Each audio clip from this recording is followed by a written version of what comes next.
A single father with burned hands. A dying heiress trapped in flames. 30 seconds to decide drive away safe or crawl into hell for a complete stranger. Michael Harrison chose fire. He didn't know the woman bleeding in that wreck was Olivia Sterling, daughter of the billionaire who signs his paycheck. He didn't know saving her would cost him everything or give him everything. Before we dive in, hit that subscribe button and drop a comment telling me what city you're watching from. I want to see how far this story travels. Now let's begin. Daddy's hands are melting. That's what Sophie would say later when the school counselor asked what she remembered about that Tuesday. But we're getting ahead of ourselves. Let's go back to the moment everything changed. 6:47 a.m. Highway 36, Denver, Colorado. Rain coming down like God forgot to turn off the faucet. Michael Harrison was running late, again. The kind of late that makes a single dad's heart race, because the elementary school charges $1 a minute after 7:15, and he'd already missed 2 shifts this month when Sophie had the flu. His 2009 Honda Civic smelled like the McDonald's breakfast sandwich he'd scarfed down at a red light. Phone buzzing, text from his supervisor. Need you early, boiler issue, Building 7. He was a maintenance technician at Sterling Industries. The kind of job where you show up before dawn to fix toilets and unclog drains, and pretend you don't hear executives complain about the help when you're standing right there changing their light bulbs. But it paid. Barely. And after Catherine died 3 years ago, barely was all Michael had.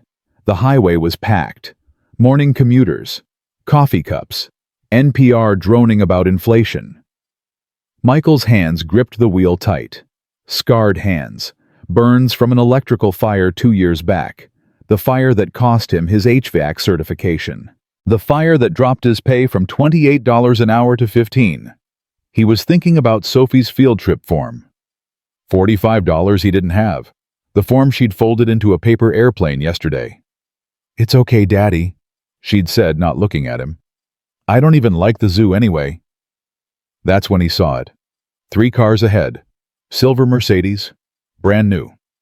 Probably cost more than his yearly salary. It was weaving, not drunk weaving, panic weaving. Michael's foot hovered over the brake. The Mercedes swerved hard left, overcorrected. Back wheels lost traction on the slick asphalt. Then it was spinning. Once, twice. Like a toy someone threw across a room. It hit the median barrier at 60 miles an hour. The sound. God, the sound. Metal screaming. Glass exploding. The Mercedes flipped. Once. Twice.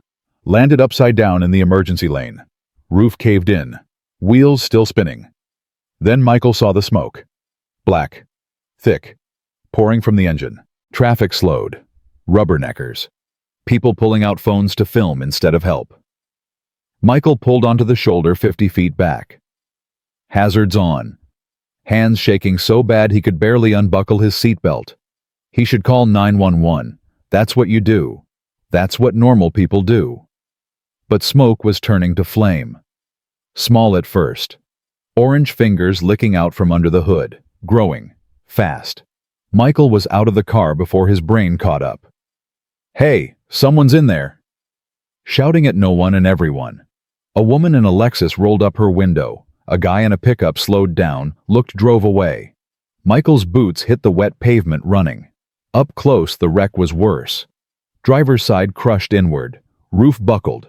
Door jammed shut. Through the spiderweb of shattered glass, he could see her. A woman. Young. Mid-20s. Dark hair matted with blood. Face pressed against the deflated airbag.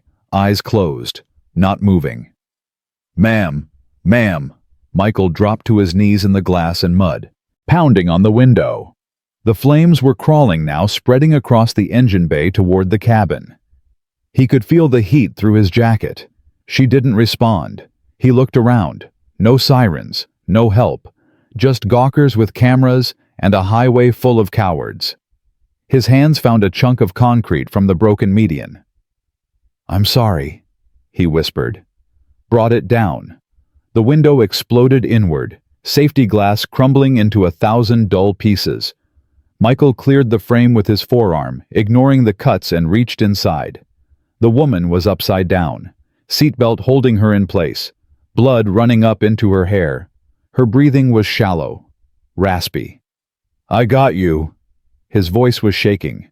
"I got you." He popped the seatbelt release. She dropped into his arms like dead weight. That's when the flames found the interior. 1 second, Michael was pulling her through the window frame.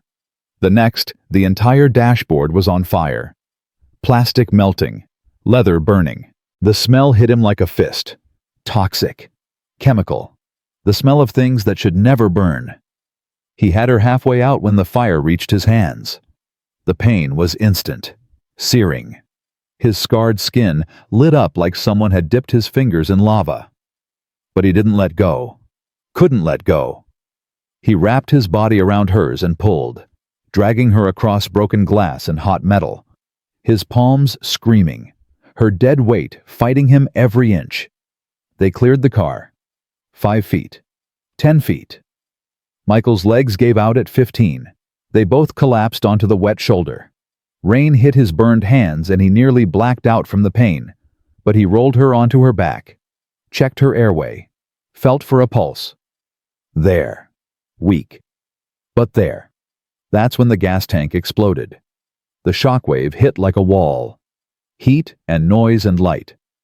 Michael threw himself over the woman, shielding her from the blast, felt the fireball wash over his back. His jacket caught fire. He rolled, smothering it in the mud. When he looked up, the Mercedes was gone, just a burning skeleton, black smoke pouring into the gray morning. Sirens. Finally.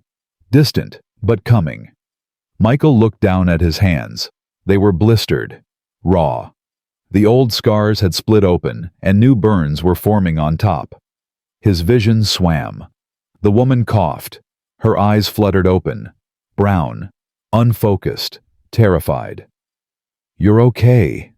His voice sounded far away. "You're okay now." She tried to speak, but nothing came out. Blood on her lips, tears cutting tracks through the soot on her face. "Don't move. Help's coming." Her hand found his, gripped it. The pain made him gasp, but he didn't pull away. "Thank you," she whispered. Then her eyes rolled back, and she was gone again. The ambulance arrived 90 seconds later. Paramedics swarmed. Someone tried to pull Michael away, but he wouldn't let go of her hand until they loaded her onto the stretcher. A female EMT with kind eyes knelt next to him. "Sir, your hands."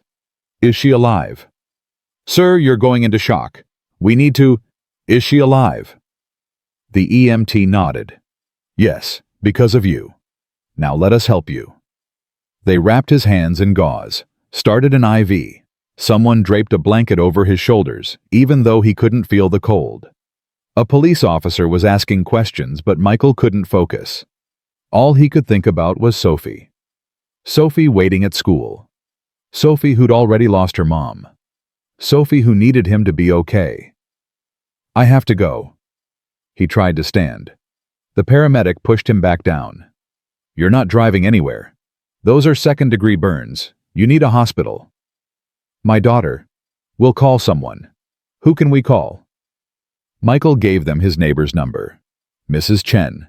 72 and half-deaf, but she loved Sophie like her own granddaughter. She'd get her from school. She'd keep her safe. Until what? Until Daddy came home with his hands wrapped like a mummy.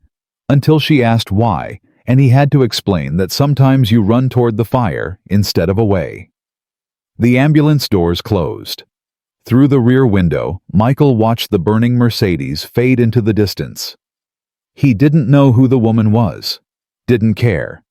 In that moment, she was just another person who needed help. The morphine was kicking in, making his mind wander, making the edges soft. He was back in Catherine's hospital room, her hand in his, thin, cold. "Take care of our girl," she'd whispered. "Promise me you'll be careful.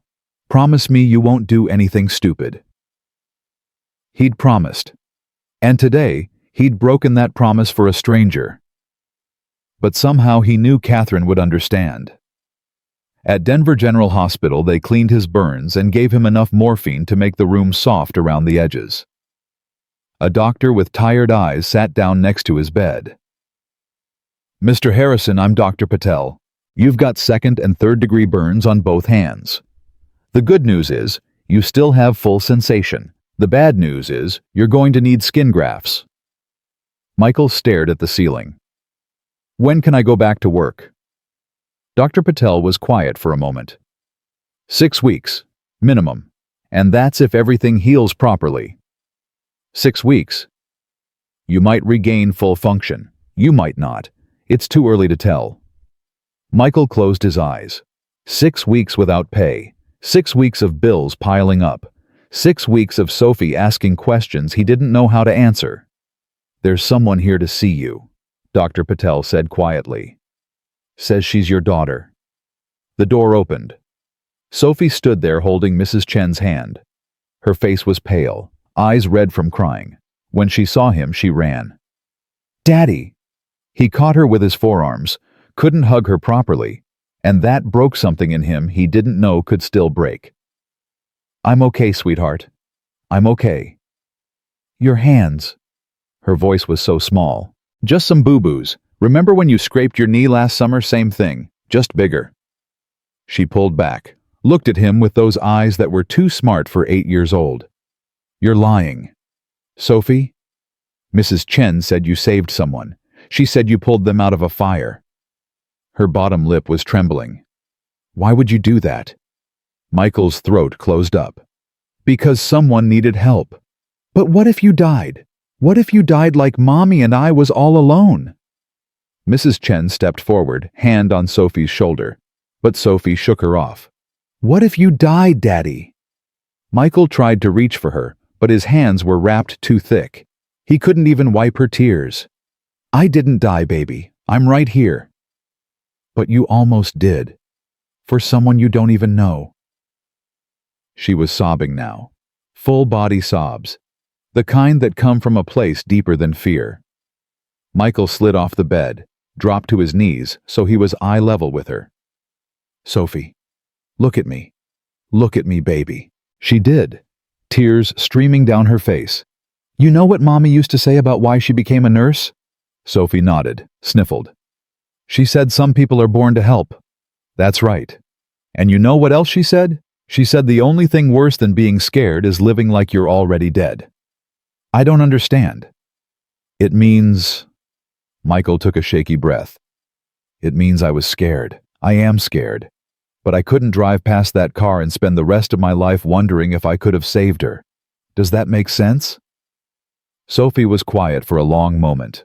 Then she threw her arms around his neck. "I love you, Daddy." "I love you too, baby. To the moon and back."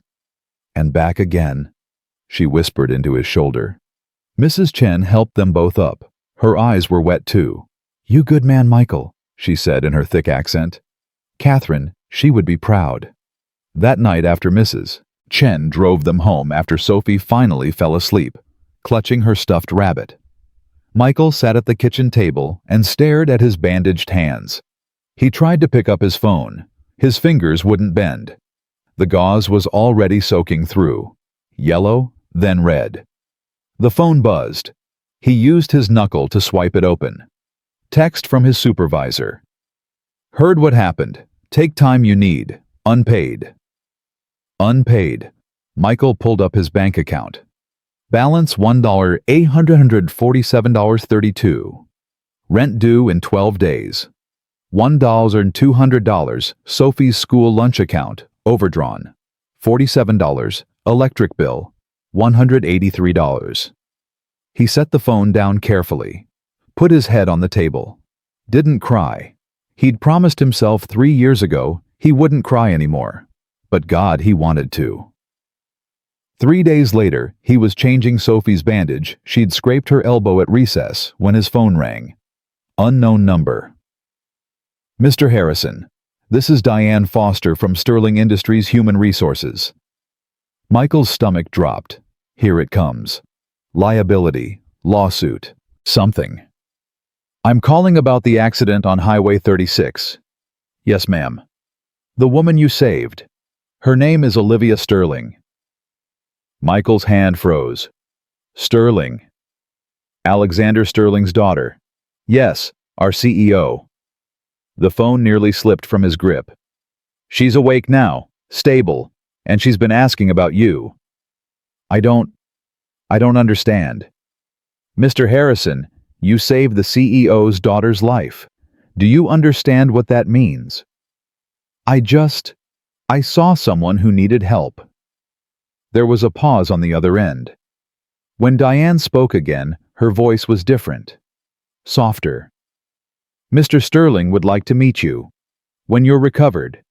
And in the meantime, the company will be covering all of your medical expenses. You'll also continue receiving full pay during your recovery period. Michael couldn't speak. Mr. Harrison, are you there? Full pay. Yes, sir. And Mr. Sterling wanted me to tell you something else. He said, she paused.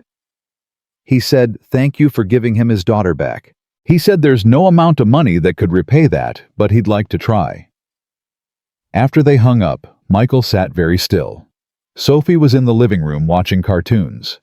The apartment was quiet, except for the drip of the kitchen faucet he kept meaning to fix. He looked at his hands. Wrapped. Throbbing. Probably scarred forever. And he started to laugh. Not happy laughter. The kind that comes when the universe stops making sense. Sophie poked her head in.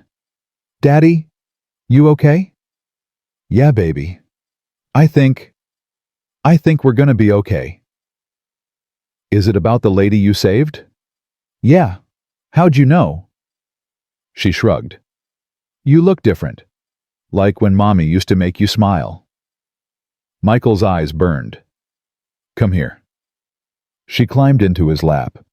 He wrapped his arms around her careful with his hands. What if I told you something really good just happened? Like what? Like maybe we can go on that field trip after all. Sophie pulled back, eyes wide. Really? Really? Is the lady okay? The one you saved? Yeah, she's okay. Good. Sophie settled back against his chest. Mommy would be proud of you, Daddy. You think so? I know so. She always said heroes don't wear capes, they wear work boots and smell like coffee. Michael laughed.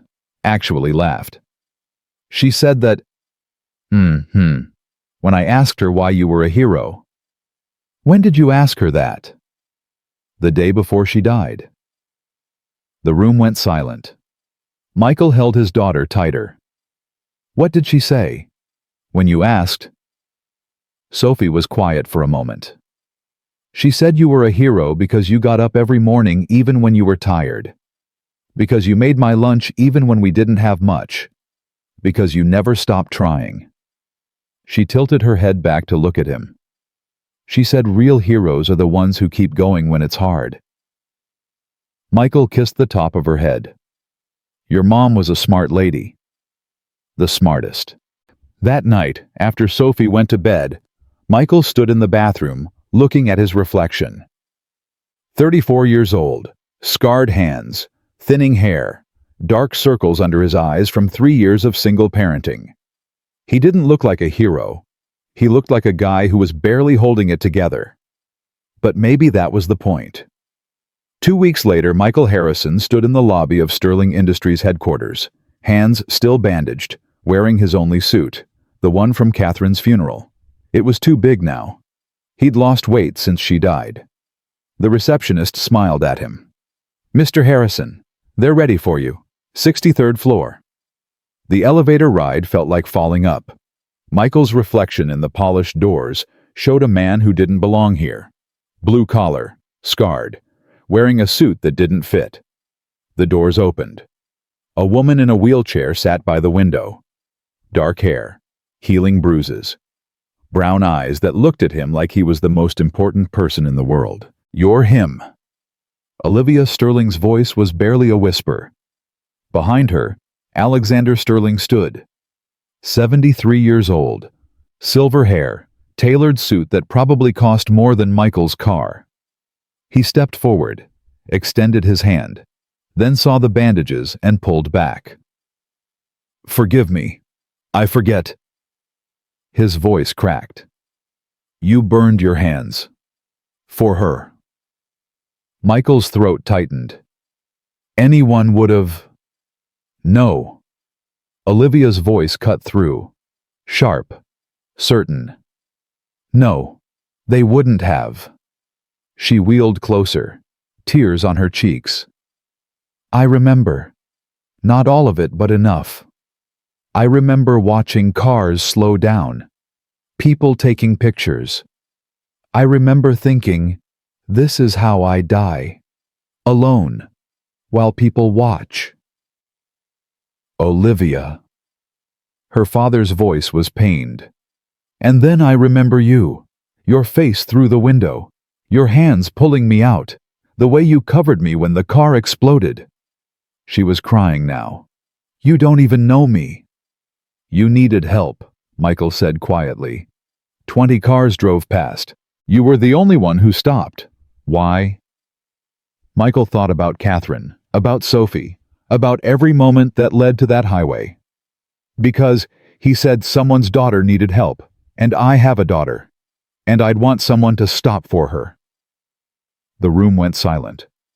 Alexander Sterling's hand trembled as he gripped Michael's shoulder. "Mr. Harrison, I built this company from nothing. I've negotiated billion-dollar deals. I've met presidents and princes, but I've never met anyone like you." "Sir, I'm just a maintenance—" "You're not just anything."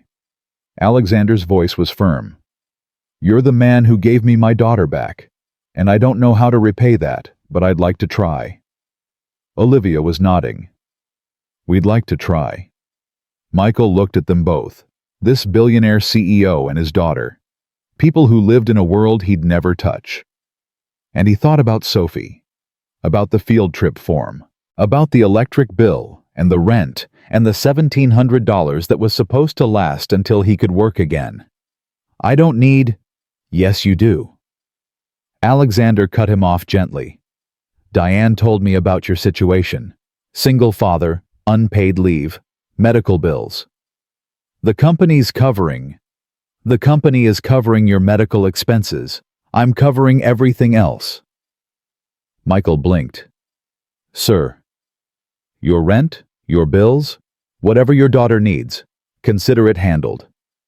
"I can't accept." "You can, you will." Alexander's eyes were steel. "Mr. Harrison, do you have any idea what you did? You didn't just save my daughter's life. You saved mine. She's all I have left.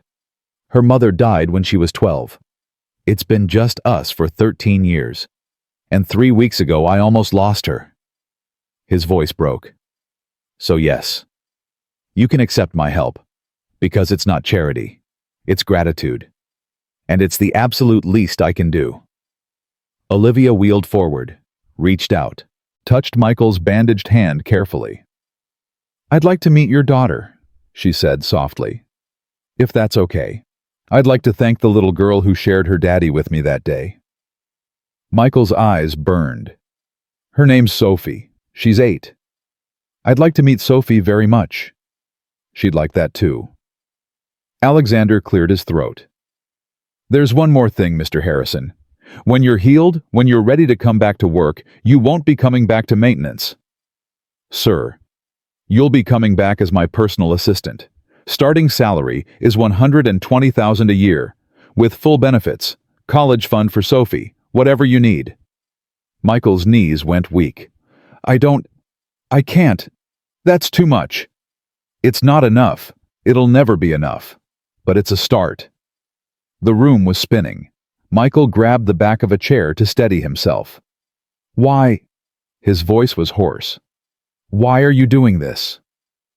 Alexander Sterling looked at his daughter, then back at Michael. "Because 3 weeks ago, a man I'd never met risked his life to save the most important person in mine. Because that same man has been showing up to fix boilers and unclog toilets in my buildings for 2 years, and I never knew his name until he pulled my daughter from a burning car. Because I've spent my whole life building an empire, and in 30 seconds, you reminded me what actually matters." He extended his hand again. This time, he didn't pull back. "So I'm asking you, Mr. Harrison, will you let me help you the way you helped me?" Michael looked at that outstretched hand, thought about Sophie, thought about Catherine, thought about the field trip form and the overdue bills and the future that had seemed so impossible just 2 weeks ago. He reached out, shook Alexander Sterling's hand with his bandaged fingers. "Yes, sir. Thank you." Olivia was crying, smiling through her tears. "Can I hug you?" she asked. "Is that okay?" Michael nodded. She wheeled closer, wrapped her arms around him carefully, and whispered in his ear, "You gave me my life back. I'm going to spend the rest of it making sure I deserve it."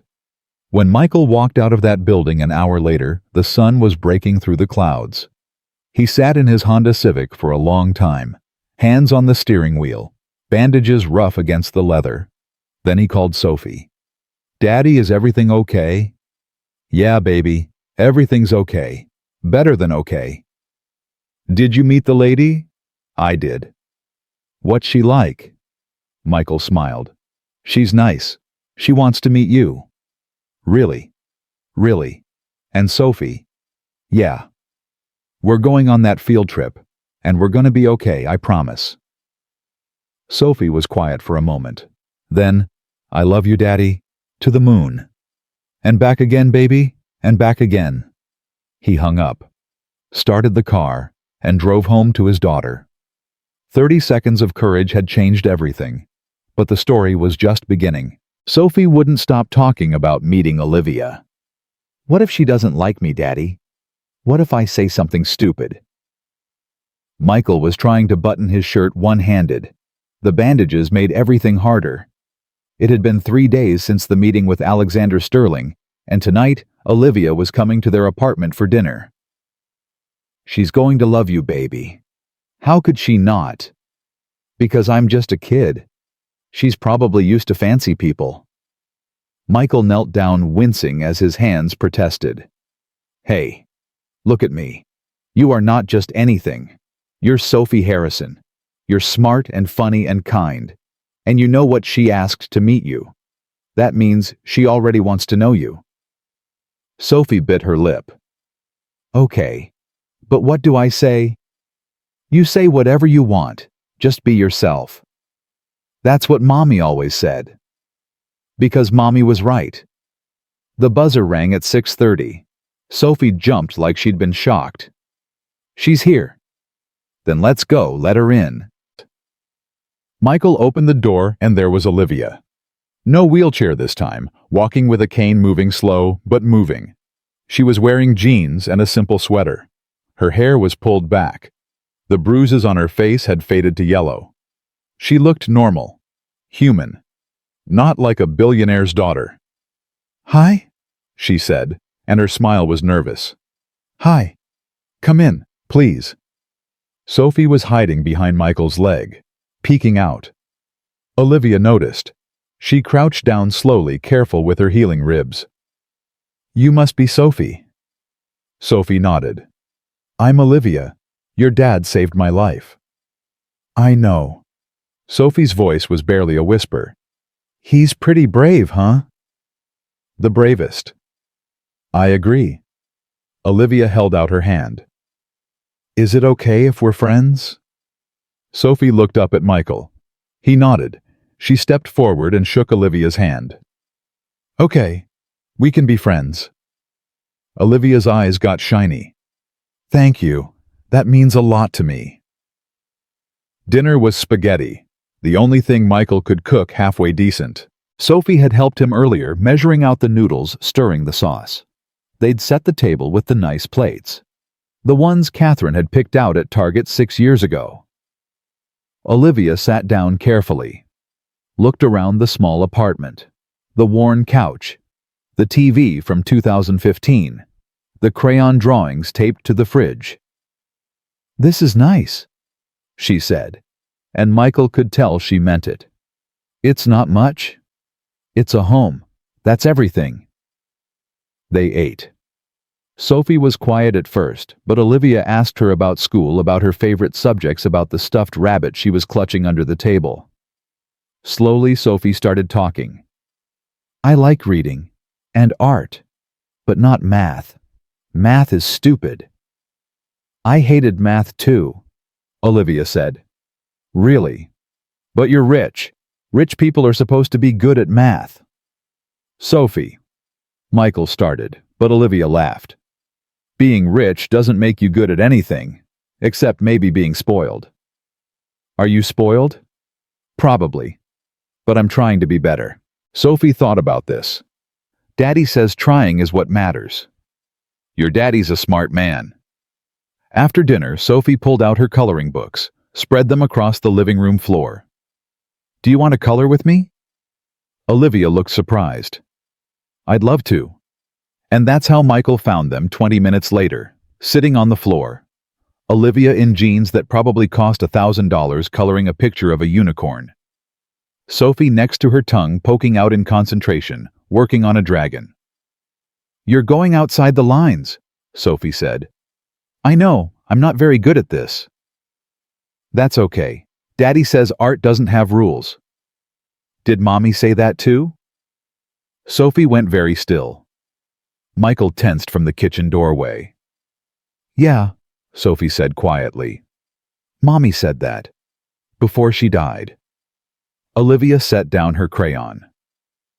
Can I ask you something? Okay. Do you miss her? Every day. Me too. I miss my mom every day too. Sophie looked up. Your mom died. When I was 12. Cancer. Mommy had cancer too. They were both quiet for a moment. Michael wanted to go to Sophie, but something stopped him. It's hard, isn't it? Olivia said softly. When everyone else has a mom and you don't. Really hard. Sophie's voice cracked. Sometimes I forget what she looked like, and that makes me feel bad.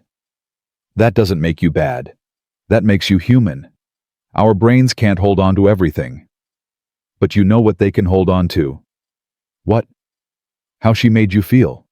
That never goes away. Sophie was crying now. Olivia pulled her close, held her, and Michael stood in the doorway with his useless bandaged hands and watched a billionaire's daughter comfort his little girl. Thank you for sharing your daddy with me, Olivia whispered. I know it was scary, but he saved my life, and now I get to be here with you. So thank you. Sophie pulled back, wiped her nose. You can come back, if you want. We have spaghetti every Tuesday. Olivia smiled through her tears. I'd like that very much. Later, after Sophie went to bed, Michael and Olivia sat on the couch. The TV was off. The apartment was quiet except for the hum of the refrigerator. She's amazing, Olivia said. She's everything. I can tell. The way you look at her, the way she looks at you, that's real love. Michael stared at his bandaged hands. After Catherine died, I didn't think I could do it. Raise her alone. I kept waiting to fail. To mess up so bad she'd be better off without me. But you didn't fail. I came close, so many times. Michael, can I ask you something? That day on the highway, when you pulled me out, what were you thinking? He was quiet for a long time. I was thinking about Sophie, about how if I died she'd be alone. And I was terrified. But then I thought about Catherine, about how she spent her whole life running toward people who needed help. And I thought if I drove away, if I saved myself and let you die, I'd be teaching Sophie that fear matters more than people. So, you chose me over your own safety. I chose to be the kind of man my daughter could be proud of. Olivia's hands were shaking. I was awake, in the car. I saw you coming, and I thought you were going to help me. But then the fire started, and I thought you'd run. Everyone else did. I'm not everyone else. No, you're not. She turned to face him. Michael, I need you to understand something. Before the accident, I was lost. I had everything. Money, education, opportunities. But I didn't have purpose. I was just drifting, going through the motions. And then I woke up in that hospital and my dad told me what you did, what you sacrificed. And I realized I'd been given a second chance. You don't owe me anything. Yes, I do. I owe you everything. But more than that, I owe it to myself to live a life that's worth saving. Does that make sense? Michael nodded. Yeah, it does. I want to help, not just with money. I want to be part of this. Part of Sophie's life, if you'll let me. Part of yours. Olivia, I know it sounds crazy. We barely know each other. But I feel like I'm supposed to be here. Like everything happened for a reason. Michael thought about Catherine, about the promise he'd made, about the field trip form and the bills and the future that had seemed impossible just weeks ago. Sophie likes you, he said finally. I like her too. And she needs people, good people, people who show up. I'll show up, I promise. They shook on it, her small hand in his bandaged one. The next morning, Michael's phone rang at 7 a.m. Alexander Sterling. Michael, I hope I'm not calling too early.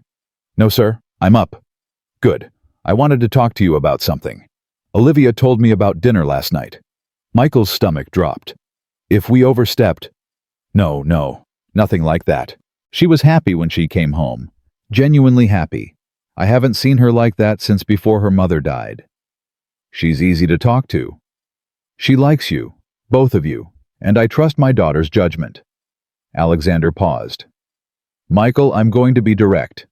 When you come back to work, I don't want you to be my assistant. Sir, I want you to head a new department, Employee Welfare and Community Outreach. You'll work directly with our staff. Help the ones who are struggling, the single parents, the ones working 2 jobs, the ones who need help but are too proud to ask. Michael couldn't speak. I've spent 30 years building this company, Alexander continued. And I never knew the name of the man who fixed my boilers.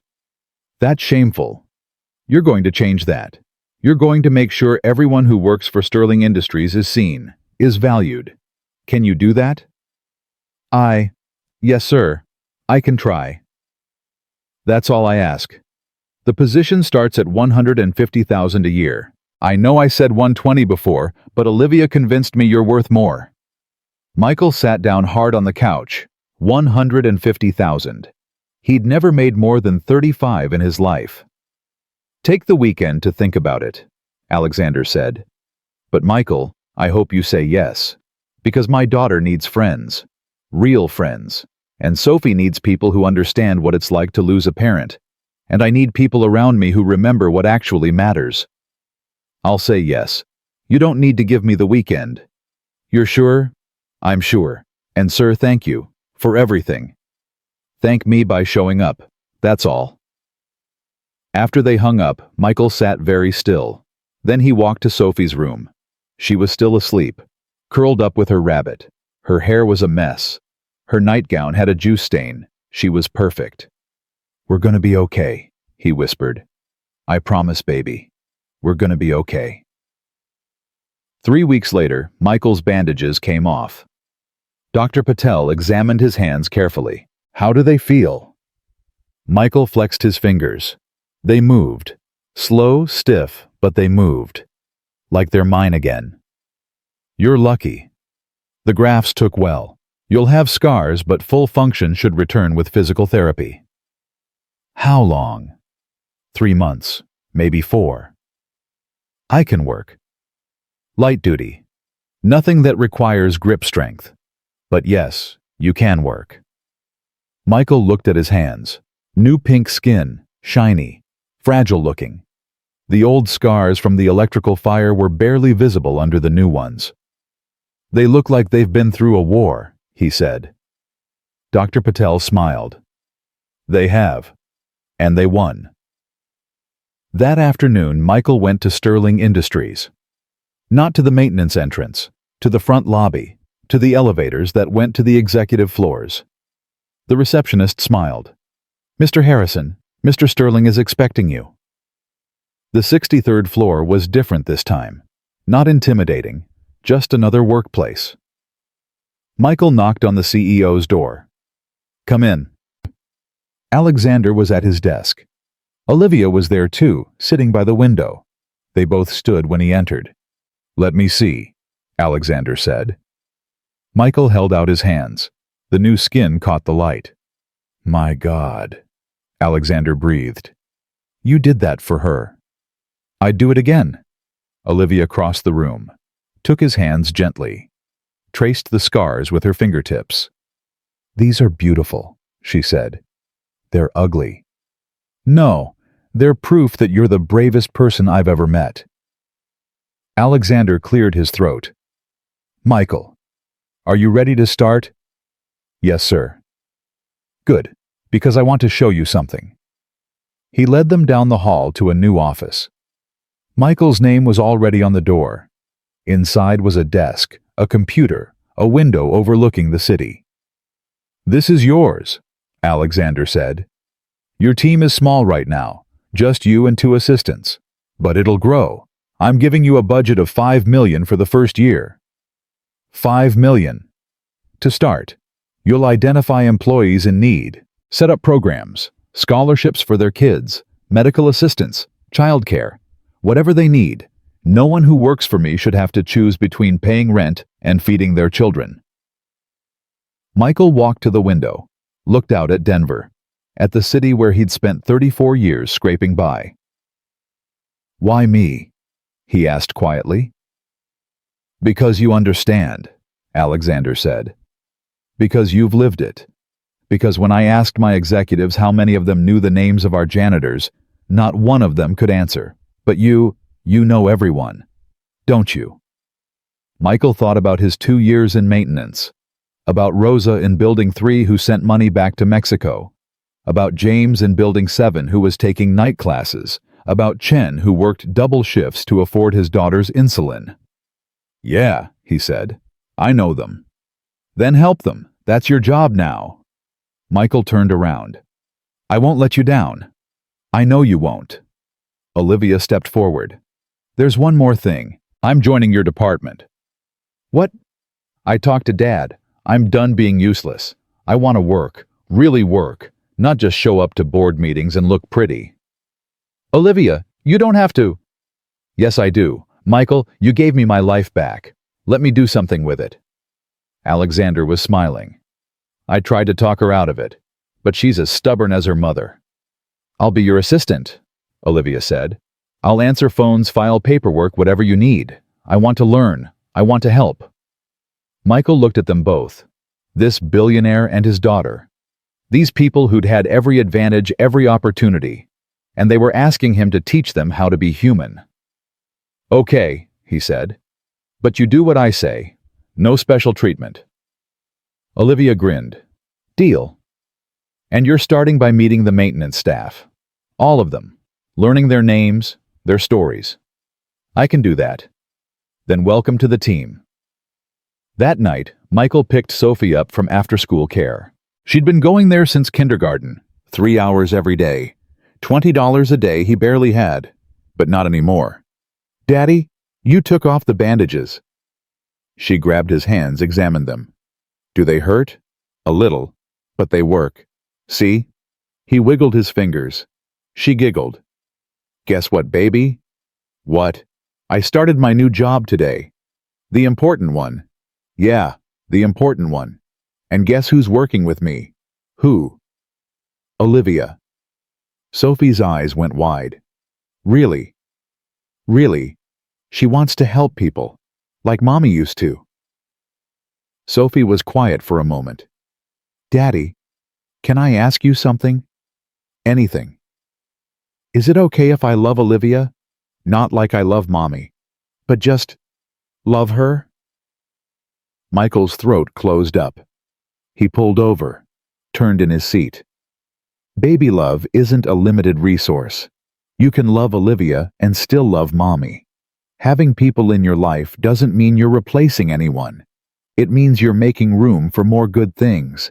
Does that make sense? Sophie nodded. "I think so." Mommy would want you to have lots of people who love you, She'd want you to be happy. I am happy, Daddy. For the first time in a long time, I'm really happy. Michael pulled her close, breathed in the smell of her shampoo. Me too, baby. Me too. 2 months in Michael's department had helped 17 families, caught up rent, paid medical bills, fixed cars, funded daycare. He worked 60 hours a week, came home exhausted. But good exhausted, the kind that comes from purpose. Olivia was there every day, learning names, taking notes, showing up. One afternoon, she knocked on his office door. Got a minute? Always. She sat down. I want to run something by you. There's a woman in Building 5, Rosa. She's got 3 kids, working 2 jobs, sending money back to her family in Guadalajara. I know Rosa. Her oldest daughter wants to go to college, full ride to CU Boulder, but she can't afford housing, so she's thinking about turning it down. Michael's jaw tightened. What's the number? $12,000 a year for 4 years. Do it. Set up the scholarship. Make sure Rosa knows it's not charity. It's investment. Olivia smiled. You're really good at this. I'm just doing what should have been done years ago. No, you're changing lives. You know that, right? Michael thought about Sophie, about Catherine, about the highway and the fire and the choice he'd made. Someone changed mine, he said quietly. I'm just passing it on. Michael. Yeah. Thank you for letting me be part of this. Thank you for showing up. That weekend, Olivia came to Saturday breakfast. It had become a routine. Pancakes, cartoons, coloring. Sophie had made her a picture. A family. 3 stick figures holding hands. That's you, Sophie explained, pointing.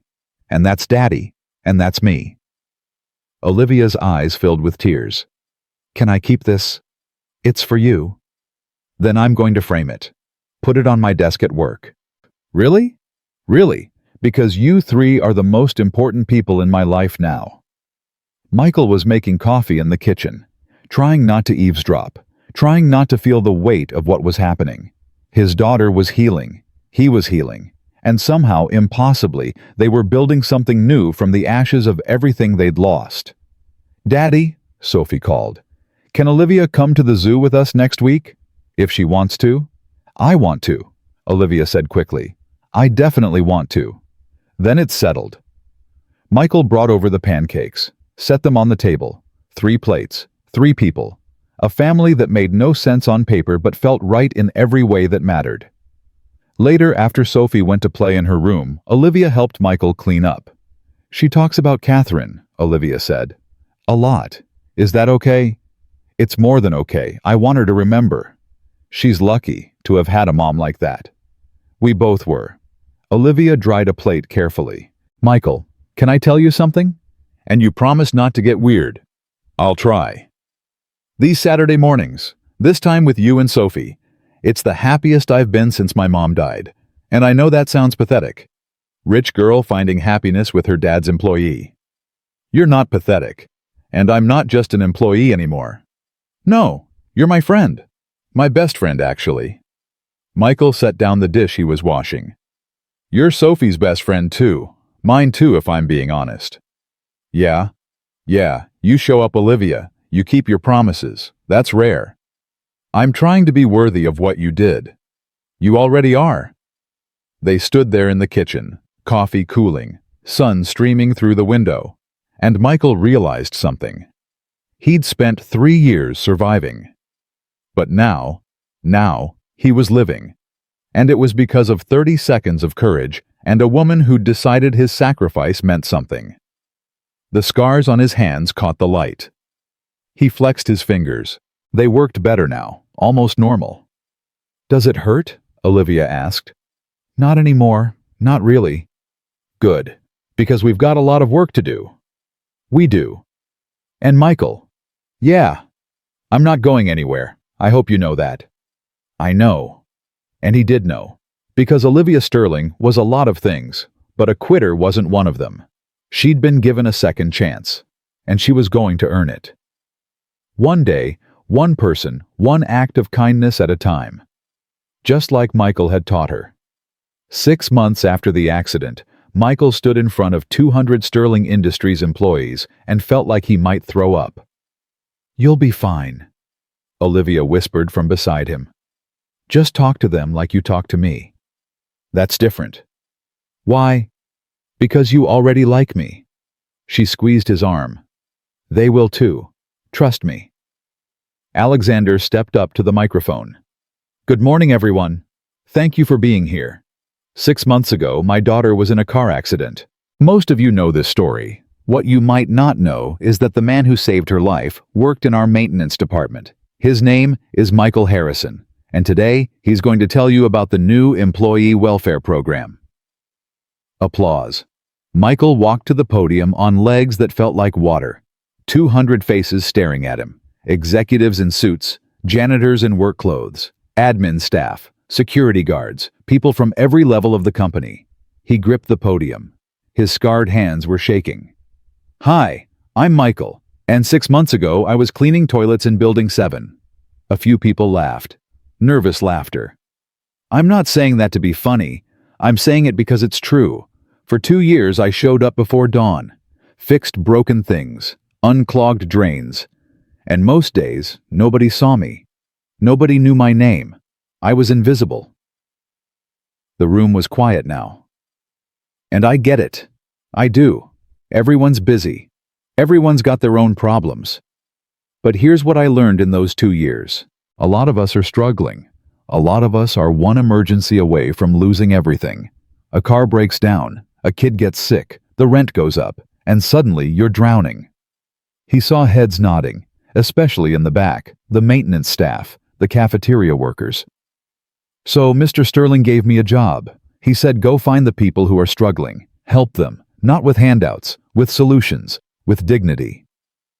Michael pulled out a piece of paper. His hands were steadier now. "In the last 6 months we've helped 32 families, caught up rent for 9 people, fixed 12 cars, funded daycare for 6 single parents, set up college scholarships for 14 kids." He looked up. "But here's the thing. I can't do this alone. I don't know everyone's story. I don't know who needs help. So I'm asking you. If you're struggling, tell me. If you know someone who's struggling, tell me.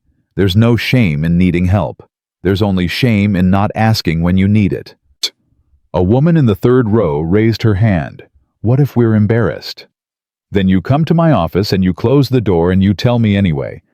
Because I've been embarrassed. I've been broke.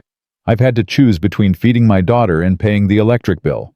I know what it feels like. And I promise you there's no judgment. Only help." A man in the back stood up. "Is this real, or is this some corporate PR thing?" Michael looked at Alexander. The CEO nodded. "It's real. I'll give you an example. Rosa Hernandez works in Building 5. She's got 3 kids. Her daughter got into CU Boulder but couldn't afford housing. We set up a scholarship. Full ride. 4 years. Rosa didn't ask for help. Her supervisor told me about it, and now her daughter's in college." The man sat down slowly. "Anyone else?" Michael asked. Silence. Then a young guy in the back raised his hand. Couldn't have been more than 25. "My wife just had a baby, premature. He's in the NICU. Cool. Insurance is covering some of it, but not all. And I've already burned through my sick days sitting with her at the hospital." "What's your name?" "Derek. Derek Chen." "Derek, come see me after this. We'll figure it out. I promise." The young man's eyes filled with tears. "Thank you." More hands went up. A woman whose car died and she couldn't afford the repair. A single dad whose ex stopped paying child support. A guy whose mom had Alzheimer's, and he was paying for her care home. Michael wrote down every name, every story. By the end of the meeting, he had 17 new cases. Olivia walked back to the office with him. Neither of them spoke until they were alone. "That was incredible," she said. "That was terrifying. You gave them hope, Michael. Do you understand that? You stood up there and told 200 people that somebody sees them, somebody cares." "I just told the truth." That's why it worked. Michael sat down at his desk, stared at the list of names. How are we going to help 17 more people? The same way we helped the first 32, one at a time. The budget. Dad will increase it, trust me. After what just happened, he'll give you whatever you need. Michael's phone rang. Alexander. That was remarkable, Michael. Thank you, sir. How much do you need? Sir. For the 17 new cases, how much? Michael looked at Olivia. She was smiling. I haven't calculated. Ballpark. Maybe 200,000 over the next year. You have 300,000, effective immediately. And Michael, yes, sir. Thank you for caring about my people the way you do. After he hung up, Michael put his head in his hands. I don't deserve this. Yes, you do. Olivia pulled up a chair. You know what my dad told me last night? He said in 30 years of running this company, that was the first time he felt proud of what Sterling Industries actually stands for. Not the profits, not the deals, the people. He built an empire. And you're teaching him what to do with it. That weekend, Sophie's school had a father-daughter dance. Michael had been dreading it for weeks. He didn't dance, didn't own nice shoes, didn't know how to style Sophie's hair the way Catherine used to. Saturday morning, his doorbell rang at 9 a.m. Olivia stood there holding a dress bag and a tackle box. What's all this? Reinforcements. Sophie called me last night, said you were freaking out about the dance. I'm not freaking out. You're totally freaking out. Now let me in. Sophie came running. You came? Of course I came. Now go put on your dress. The blue one, right? How did you know? Because you told me 3 weeks ago it's your favorite. Sophie disappeared into her room. Michael stood there holding his coffee. You didn't have to do this. I know. I wanted to. Olivia set down the tackle box. This was my mom's, all her makeup and hair stuff. I thought maybe Sophie would like to use some of it. Olivia. And this, she held up the dress bag, is for you.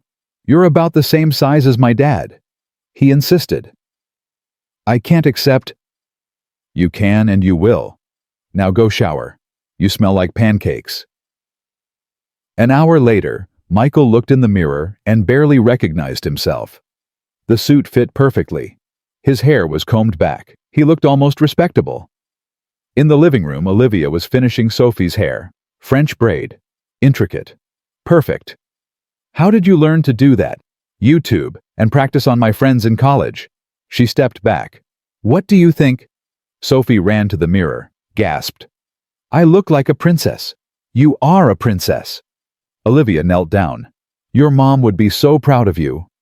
You think so? I know so, because you're kind and brave and smart, just like her. Sophie threw her arms around Olivia's neck. Thank you for coming. Thank you for helping. Anytime, sweetheart. Anytime. At the dance, Michael stood against the wall with the other dads. Most of them looked as uncomfortable as he felt. Sophie pulled on his sleeve. Daddy, we have to dance. I don't really know how. Just hold my hands and move. That's what Mommy always said. So he did. They swayed to some pop song he didn't recognize. Sophie stood on his shoes, giggling, happy. You're doing great, Daddy. I'm just standing here. That's all you have to do. Just be here. Other dads were twirling their daughters, doing complicated moves. Michael just held Sophie's hands and swayed. But she was smiling. Really smiling. Daddy? Yeah, baby. I'm glad Olivia's in our family now. Michael's throat tightened. Me too. Do you think Mommy would be okay with it? I think Mommy would love Olivia because Olivia loves you. And anyone who loves you is okay in Mommy's book. That's what I think too. The song ended. Another one started. Sophie didn't let go of his hands. One more dance. As many as you want, baby. Monday morning, Michael got to work early, found Olivia already at her desk. You're here at 7. Couldn't sleep.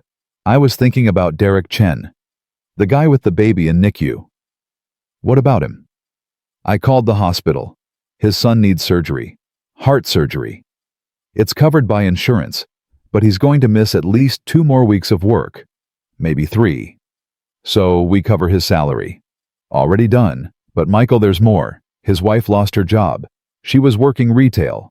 Couldn't go back after the baby came early. They're behind on rent. Behind on everything. Michael sat down. What do they need?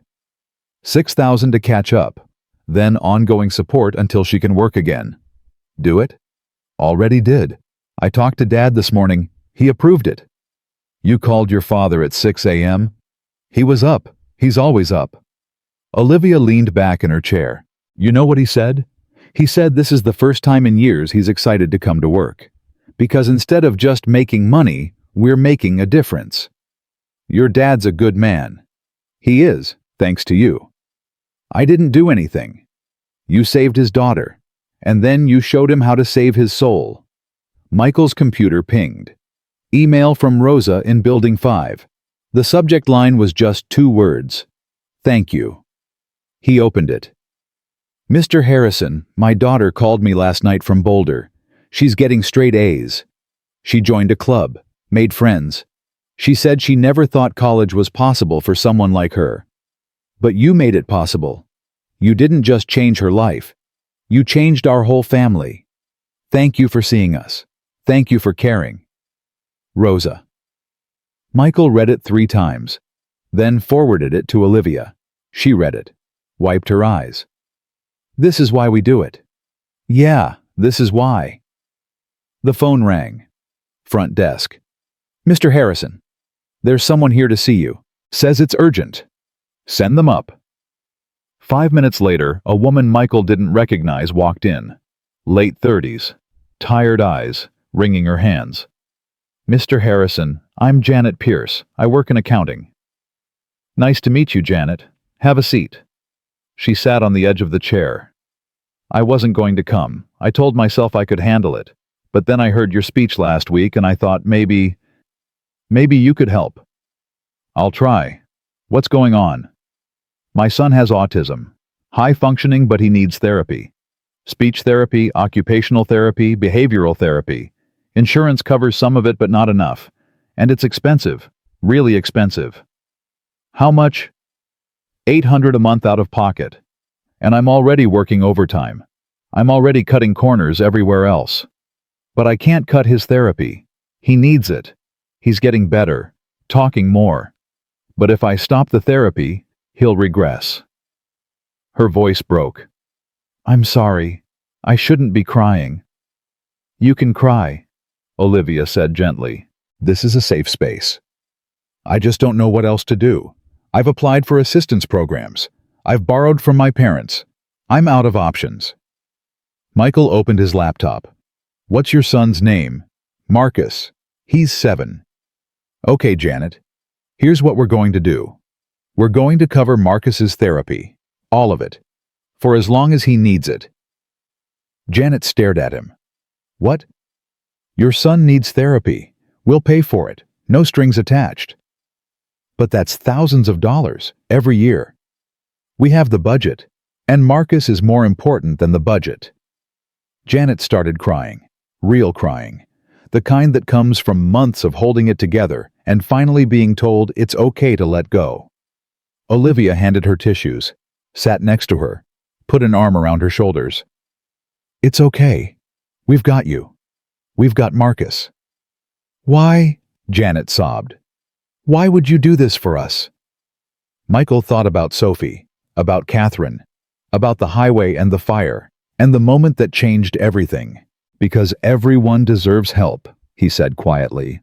And because your son deserves every chance to thrive. So we're going to make sure he gets it. Janet left 20 minutes later.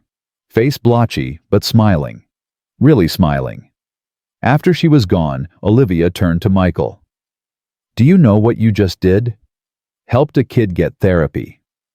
You gave a mother hope. You told her she's not alone, that someone sees her struggling and cares enough to help.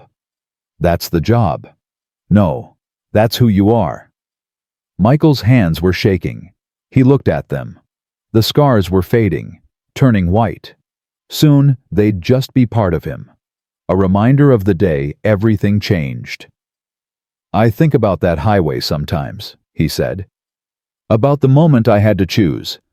And I wonder what would have happened if I'd driven away." "But you didn't." "I could have. It would have been easier. Safer." "But you didn't," Olivia repeated. "You chose courage. And because of that, Janet's son gets therapy. Rose's daughter goes to college. Derek's baby gets surgery. You don't just save one life, Michael. You save dozens. Hundreds eventually. We save them. You're part of this too. Only because you let me be." The office door opened. Alexander walked in. "Am I interrupting?" "No, sir. Come in." Alexander sat down, looked at them both. "I just got off the phone with Janet Pierce. She called to thank me personally, said she hasn't slept through the night in 6 months, but tonight she might actually rest." "We were just doing our job," Michael said. "No, you were doing what should have been done years ago. Michael, do you know how many employees we have?" "About 8,000 across all locations. 8,347 to be exact. And until you started this program, I knew maybe 50 of them by name. That's unacceptable. This company exists because of those 8,000 people, and they deserve better." "You're giving them better now." "Because of you. Because you showed me what I was missing." Alexander stood. "I'm expanding the program. Every Sterling Industries location. New York, Los Angeles, Chicago, all of them. You'll need a team. At least 10 people. 20 eventually. Can you handle that?" Michael looked at Olivia. She nodded. "Yes, sir. We can handle that." "Good. Because this is just the beginning. I want Sterling Industries to be known for how we treat our people. Not just our profits. Our people." After Alexander left, Michael and Olivia sat in silence. "We're going national," she finally said. "Yeah, we are." "That's huge. That's terrifying." "You'll be great." "We'll be great. I can't do this alone." Olivia smiled. "You won't have to. I'm not going anywhere. Remember, I remember." That night, Michael picked Sophie up from after-school care. She was quiet in the car. "What's wrong, baby?" "Nothing." "Sophie, I'm just thinking." "About what?" "About how different everything is now, from before." Michael pulled over, turned to face her. "Different bad or different good?" "Different good, but also different scary." "Why scary?" Sophie twisted her hands in her lap. "Because I'm happy now." "And what if it goes away? What if something bad happens and we lose everything again, like when Mommy died?" Michael's heart broke. He unbuckled and pulled her into his arms. "Baby, I can't promise nothing bad will ever happen. Life doesn't work that way. But I can promise that whatever happens, we'll face it together. Okay, you and me. Always." "And Olivia?" "Yeah, and Olivia." "Promise." "I promise. To the moon and back." "And back again," Sophie whispered. At home, Olivia was waiting on their doorstep. She'd brought Chinese food. "Hope you guys are hungry." Sophie ran to her, hugged her tight. "I'm really glad you're here." "Me too, sweetheart. Me too." They ate on the couch, watched some cartoons Sophie loved. Olivia made jokes. Sophie laughed. Michael watched them and felt something shift in his chest. This was family. Not the family he'd planned, not the family he'd expected, but family all the same. Real. Imperfect. Built from tragedy and choice and showing up. "Daddy?" Sophie was falling asleep against his shoulder. "Yeah, baby?" "Today was a good day." "Yeah, it was." "Tomorrow will be good too, right?" Michael looked at Olivia. She was smiling. "Yeah, baby. Tomorrow will be good too." And he believed it. For the first time in 3 years, he actually believed it. The scars on his hands caught the lamplight, white, fading, but still there. Proof that 30 seconds of courage could change everything. Proof that sometimes the people we save end up saving us right back. Proof that family isn't just blood. It's choice. It's showing up. It's love in action. Sophie's breathing slowed, sleep taking her. Olivia stood. I should go. Let you get her to bed. Stay. The word was out before Michael could stop it. I mean, if you want. We're just going to watch a movie after I put her down. Nothing fancy. Olivia sat back down. I'd like that. And she did stay. And they did watch a movie. And for one perfect evening, Michael Harrison let himself be happy. Really happy. The kind of happy that comes from knowing you're exactly where you're supposed to be. With exactly the people you're supposed to be with. Building exactly the life you're supposed to build. One day at a time. One choice at a time. One act of courage at a time. 3 weeks before the 1-year anniversary of the accident, Alexander Sterling called Michael into his office at 8 in the morning. We need to talk about the gala. Michael had been dreading this conversation. Sir, I really don't think... It's not optional. The annual Sterling Industries Gala is our biggest event. Board members, major investors, press. And this year you're the keynote speaker. I can't speak in front of those people. You spoke in front of 200 employees 6 months ago. That was different. Those were regular people. Alexander leaned forward. Michael, regular people are the only people that matter. And these so-called important people need to hear your story. They need to understand what this company is really about now. What if I mess up? You won't. But if you do, you'll do it honestly. That's all anyone can ask. Michael left the office feeling sick. A gala. Black tie. Speeches. Everything he'd spent his life avoiding. Olivia was waiting in the hallway. He told you about the gala. Yeah. And you're freaking out. Completely. She grabbed his arm. Come on, we're going shopping. I don't need... You need a tuxedo. A nice one. Not a rental. And before you argue Dad's paying, it's part of your compensation package. I have a suit. You have a funeral suit that's 2 sizes too big. You need something that fits. Something that makes you feel confident. Olivia. Michael, stop. You saved my life. The least you can do is let me take you shopping. They ended up at a men's store in Cherry Creek, the kind of place where the suits cost more than Michael used to make in a month. A salesman approached, looked Michael up and down. His expression said he didn't think Michael belonged there. Can I help you? We need a tuxedo, Olivia said. Her voice had an edge to it, the voice of someone who grew up with money and knew how to use it. Certainly. Rentals are... Not a rental. Custom fitted. Your best fabric. He's speaking at the Sterling Industries Gala. The salesman's attitude changed immediately. Of course. Right this way, sir. 2 hours later, Michael stood in front of a mirror wearing a tuxedo that fit perfectly. He looked different. Older. More polished. Like someone who belonged in that world. You look incredible, Olivia said. I look like I'm playing dress-up. You look like the man who runs the most important department in a billion-dollar company, which is exactly what you are. Michael turned away from the mirror. What if I embarrass your father? What if I say the wrong thing? You won't. You'll tell the truth. That's all you've ever done. The truth isn't fancy enough for those people. The truth is the only thing those people need to hear. That night, Michael practiced his speech in front of Sophie. She sat on the couch with her rabbit listening intently. On Highway 36, I had a choice. Drive away safe or run toward danger. I chose danger, and that choice changed everything. Sophie raised her hand like she was in school. Yes. Why did you choose danger? You always tell me to be safe. Michael sat down next to her. Because sometimes being safe means being selfish.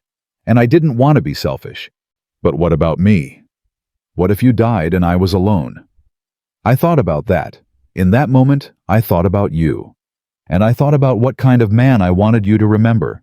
A man who drove past someone in trouble, or a man who tried to help even when it was scary. Sophie thought about this. The helping man. Exactly, so that's who I chose to be. Even though you were scared. Especially because I was scared. Brave isn't not being scared. Brave is being scared and doing it anyway. Sophie climbed into his lap. Mommy used to say that. She did, and she was right. Will Olivia be at the gala? Yeah, why? Because you're not as scared when she's there. Michael laughed. When did you get so smart? I've always been smart. You just finally noticed. The week before the gala, Michael's team helped their 50th family. A janitor named Marcus, whose daughter needed a wheelchair. Insurance wouldn't cover it. The cheapest one they could find was $4,000. Michael approved it in 10 minutes. Marcus came to his office 2 days later, tears streaming down his face. I don't know how to thank you. You just did. No, you don't understand. My daughter, she's been stuck in bed for 3 months. 3 months of watching her friends play outside while she sits at the window. And now she can go to school. She can play. She can be a kid again. Michael's throat tightened. That's all the thanks I need. Seeing her be a kid. Can I ask you something? Anything. Why do you do this? Help people like me. Michael thought about how to answer. About Catherine and Sophie and the highway. Because I used to be people like you, and nobody helped. And it was hard, really hard. So now that I can help, I do. Simple as that. It's not simple. It's extraordinary. After Marcus left, Olivia came in. That's 50 families. 50 down, 8,000 to go. You can't help everyone, Michael. I can try. She sat on the edge of his desk. You know what's amazing about you? You don't do this for recognition. You do it because you can't not do it. It's just who you are. Who I am is tired. Then rest. The gala's in 3 days. You need to be sharp. I need to be honest. That's all. You're always honest. It's your superpower. Michael looked at his hands. The scars were almost invisible now.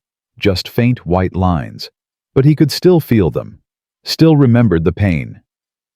Sometimes I wonder if it was worth it. The burns, the pain, all of it. And then someone like Marcus walks in, and I know it was. Olivia was quiet for a moment. Michael, can I tell you something? Always. A year ago, I was lost. Completely lost. I had everything and nothing at the same time, and I didn't know what I was supposed to do with my life. And then you saved me. Not just from the fire. You saved me from myself. You showed me what purpose looks like, what courage looks like, what love looks like. Olivia, I mean it. You changed my life in every way that matters, and I know I thank you all the time, but I don't think you really understand how much you mean to me, to Sophie, to Dad, to all those families we help. Michael's eyes burned. You mean a lot to us too. You know that, right? I do now. The night before the gala, Sophie couldn't sleep. Michael found her at midnight sitting in the living room with all the lights off. What are you doing up to? Thinking. He sat next to her. About what? About tomorrow. About your speech. You nervous for me? A little, but also proud. Yeah. Because everyone's going to see what I see. That you're a hero. I'm not a hero, baby. Yes, you are. Heroes don't have to wear capes. They just have to care. Michael pulled her close. When did you get so wise? Olivia told me that last week. She said caring is the bravest thing anyone can do. She's right. Daddy. Yeah. Do you love Olivia? The question hung in the air. Michael's heart started racing. What do you mean? I mean, do you love her, like you loved Mommy? Not the same way, but love. Michael was quiet for a long time. I don't know, baby. It's complicated. Why? Because Mommy was your mom, and nobody can replace her. And I don't want you to think, Daddy, stop. Sophie pulled back to look at him. Mommy's gone, and that's really sad, but she's not coming back, and you're allowed to love other people. You're allowed to be happy. Where is this coming from? From me, from watching you. You smile more when Olivia's around. You laugh. You're not just surviving anymore, you're living, and I think Mommy would want that. Michael's eyes filled with tears. You're 8 years old. You shouldn't have to think about this stuff. But I do think about it, because I love you, and I want you to be happy. And Olivia makes you happy, so maybe you should tell her. It's not that simple. Why not? Because what if it doesn't work out? What if it ruins what we have? What if it makes what we have even better? Michael kissed the top of her head. When did you turn into the parent? I'm not the parent, I'm just smart. There's a difference. The day of the gala arrived cold and clear. Michael put on the tuxedo, looked at himself in the mirror, still didn't recognize the man looking back. Sophie came in wearing her pajamas. You look like a movie star. I look like I'm pretending to be a movie star. Same thing. She hugged him. You're going to do great, Daddy. I know it. How do you know? Because you always do great when it matters. That's your thing. Olivia picked him up at 6. She was wearing a black dress that probably cost more than his car. Her hair was up, diamond earrings that caught the light. Wow, Michael said. Right back at you. That tux is perfect. I feel ridiculous. You look amazing. Now get in. We can't be late. The gala was at the Denver Art Museum. Hundreds of people in tuxedos and gowns, champagne, string quartet, everything Michael had spent his life avoiding. I can't do this. Yes, you can. Olivia linked her arm through his. You're Michael Harrison. You run into burning cars to save people. A room full of rich people is nothing. Rich people are scarier than fire. Only because you're not used to them. But trust me, they're just people. Insecure, worried people who need to hear what you have to say. Alexander found them in the lobby. There you are. Michael, you look sharp. Thank you, sir. Nervous. Terrified. Good. That means you care. Just speak from the heart. That's all. The dinner lasted forever. 7 courses. Michael barely ate. His stomach was in knots. Around him, people talked about stocks and real estate and vacations in places he'd never heard of. Finally, Alexander stood, tapped his glass. Good evening, everyone.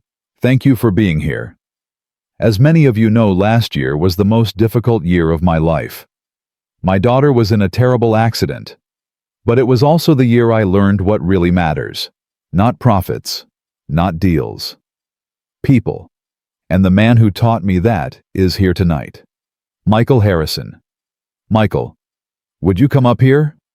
Michael stood on shaking legs, walked to the podium, looked out at 300 faces. Rich people, important people, people who'd never struggled a day in their lives. He gripped the podium. His scarred hands were white-knuckled. Hi, I'm Michael, and a year ago I was a janitor. The room went silent. I worked in maintenance, $15 an hour, single dad, barely making rent, and one morning I was driving to work and I saw a car accident, a bad one, car on fire, woman trapped inside, and I had a choice, drive past, stay safe, or stop, risk everything, maybe die. He paused, found Olivia in the crowd. She was crying. I stopped. I don't know why. Maybe because I have a daughter and I'd want someone to stop for her. Maybe because my wife died 3 years ago and she spent her life helping people and I wanted to make her proud. Maybe because in that moment I couldn't live with myself if I drove away. He held up his hands. I burned my hands pulling that woman out. Second and third degree burns. 6 weeks of recovery. No pay, bills piling up. And I thought I'd ruined my life. I thought I'd made the stupidest choice possible. Michael looked at Alexander. But that woman was Olivia Sterling, Mr. Sterling's daughter. And instead of my life ending, it began. Because Mr. Sterling gave me a job. A real job. He said, go help people the way you helped my daughter, so I did. And in the last year, my team has helped over 50 families. We've paid rent, fixed cars, funded therapy, sent kids to college. We've changed lives. His voice cracked. But here's what I learned. We didn't change those lives with money. We changed them with dignity, with respect, with someone finally saying, I see you, I hear you, you matter. That's what people need. Not charity, not pity, just someone who cares enough to help. He looked back at Olivia. That woman I pulled from the fire, she became my best friend, my daughter's best friend. She shows up every Saturday for pancakes. She colors on the living room floor. She remembers what it's like to be human. And that's what all of you need to remember. At the end of the day, none of this matters. He gestured around the room. The money, the status, the fancy clothes. What matters is what you do when someone needs help. Do you stop or do you drive past? Because I promise you the choice you make defines who you are, not your bank account. Your choice. Michael stepped back from the microphone. The room was silent. Then someone started clapping, then another, then everyone. Standing ovation, 300 people on their feet. Michael walked off the stage. His legs were shaking. Olivia met him at the bottom of the steps. That was perfect. I forgot half of it. You didn't need the other half. You said everything that mattered. Alexander grabbed his shoulder. That was the best speech I've ever heard in 30 years of these galas. Thank you. I just told the truth. That's why it worked. The rest of the night was a blur. People coming up to shake Michael's hand, ask questions, offer donations. A board member pledged $1 million to the employee welfare program. Another pledged $500,000. By the end of the night, they'd raised $3.2 million. Do you understand what you just did? Olivia whispered. I gave a speech. You changed the entire culture of this company. You made it okay to care. You made it cool to help. I just talked about my daughter and a car fire. You talked about what it means to be human. That's everything. They left the gala at midnight. Michael's feet hurt. His face hurt from smiling. But he felt good. Really good. Olivia drove him home. Neither of them spoke for a while. Thank you, Michael finally said. For what? For believing in me. For pushing me. For being there. That's what friends do. Is that what we are, friends? Olivia pulled up in front of his apartment. Put the car in park. Turned to face him. I don't know what we are, Michael. But I know I'm happier with you in my life than I've ever been. I know Sophie feels like the little sister I never had. I know your apartment feels more like home than my penthouse. And I know that when I think about my future, you're in it. Both of you. Does that make sense? Yeah, it makes sense. What about you? What do you think we are? Michael looked at her. Really looked at her. The woman who'd been a stranger a year ago. The woman who'd become essential. I think we're family. Maybe not traditional family, but family all the same. I'd like that, being family. Me too. They sat there for a moment, the car running, the street quiet. Michael, yeah, thank you for saving my life and for letting me be part of yours. Thank you for giving me a reason to be saved. Olivia laughed, wiped her eyes. Get out of here before I start ugly crying. Too late. Shut up. She pushed his shoulder. Go inside, hug your daughter, and get some sleep. We've got work Monday. Always work. That's what happens when you care too much. Michael got out of the car, leaned back in. Olivia. Yeah. You matter. I hope you know that. Not because of your dad or your money, but because of who you are. You matter. Her eyes filled with tears again. So do you, Michael. So do you. He walked to his apartment, unlocked the door. Mrs. Chen was asleep on the couch. Sophie was in bed. Michael paid Mrs. Chen, walked her out, then went to Sophie's room. She was awake. How'd it go? Good, really good. Did you tell them about me? I told them about you, about Mommy, about the fire, about everything that matters. What did they say? They said thank you. Good. Sophie yawned. Because you deserve thank yous. Michael kissed her forehead. Go to sleep, baby. Daddy? Yeah. I'm proud of you. I'm proud of you too. Why I didn't do anything? You did everything. You're brave and kind and you let Olivia into our lives even though it was scary. That's the bravest thing anyone can do.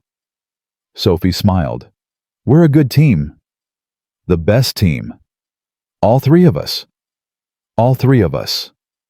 Michael went to his room, changed out of the tuxedo, hung it carefully in the closet, looked at his reflection in the mirror. 1 year ago, he'd been a janitor who pulled a woman from a burning car. Now, he was a man who helped people for a living. A man with a daughter who was thriving. A man with a friend who'd become family. The scars on his hands caught the lamplight. Faint. Almost invisible. But still there. Still proof that 30 seconds of courage could change everything. Still proof that sometimes the people we save end up saving us right back. Michael climbed into bed, closed his eyes, and for the first time in 3 years, he fell asleep without worrying about tomorrow. Because tomorrow was going to be good. Tomorrow was going to be full of purpose and meaning and people who mattered. Tomorrow was going to be another day of living instead of just surviving. And that was enough. More than enough. It was everything. The morning after the gala, Michael woke to Sophie jumping on his bed. Daddy, Daddy, you're on the news. What? She shoved her tablet in his face.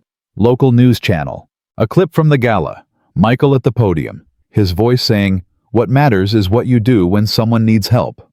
The headline read, "Janitor turned hero transforms Sterling Industries." They're calling you a hero. Michael sat up rubbing his eyes. I'm not a hero, I just gave a speech. A really good speech. Mrs. Chen saw it too. She called and said you made her cry. His phone was buzzing. 23 missed calls. 47 texts. Emails flooding in. One text from Olivia. Check CNN, we're trending. CNN. Michael pulled up the website on his phone. There he was. Front page. Former janitors' viral speech challenges corporate America. This is crazy, he muttered. Sophie was reading over his shoulder. What's viral mean? It means a lot of people watched it. Like how many? Michael scrolled. The video had 2 million views. Posted 8 hours ago. A lot of people. His phone rang. Alexander. Have you seen the news? I'm looking at it now. My phone hasn't stopped ringing. Every major outlet wants an interview. Good Morning America, Today Show, 60 Minutes. Sir, I can't do those shows. Yes, you can. And you will. Because this is bigger than us now, Michael. You've started something. A conversation about corporate responsibility, about human dignity, and people are listening. I don't want to be famous. Too late, you already are. But we can control the narrative. We can use this attention to help more people. Expand the program faster. Isn't that what you want? Michael looked at Sophie. She was watching him with those smart 8-year-old eyes. Yeah, that's what I want. Then trust me. We'll do this together. You, me, and Olivia. Team effort. After he hung up, Sophie climbed into his lap. Are you famous now? I guess so, for a little while. Is that good or bad? I don't know yet, baby. But either way, you and me, we're still us. Nothing changes that. Okay. Okay, but Daddy. Yeah. Can we still have pancakes on Saturday with Olivia? Of course. Why wouldn't we? Because famous people don't eat pancakes with regular kids. Michael hugged her tight. Then it's a good thing I'm not a famous person. I'm just your dad, and pancakes are forever. By Monday, the Sterling Industries offices were chaos. News vans in the parking lot. Reporters trying to get in. Michael had to use the back entrance just to get to his office. Olivia was already there fielding phone calls. No, Mr. Harrison is not doing interviews today. Yes, I can schedule something for next week. Thank you. She hung up. Looked at Michael. Welcome to hell. This is insane. This is what happens when you tell the truth in a world full of lies. People pay attention. I don't want attention. I want to do my job. Then let's do it. We've got 3 new cases this morning, all from people who saw your speech and finally felt brave enough to ask for help. Michael sat down. Tell me about them.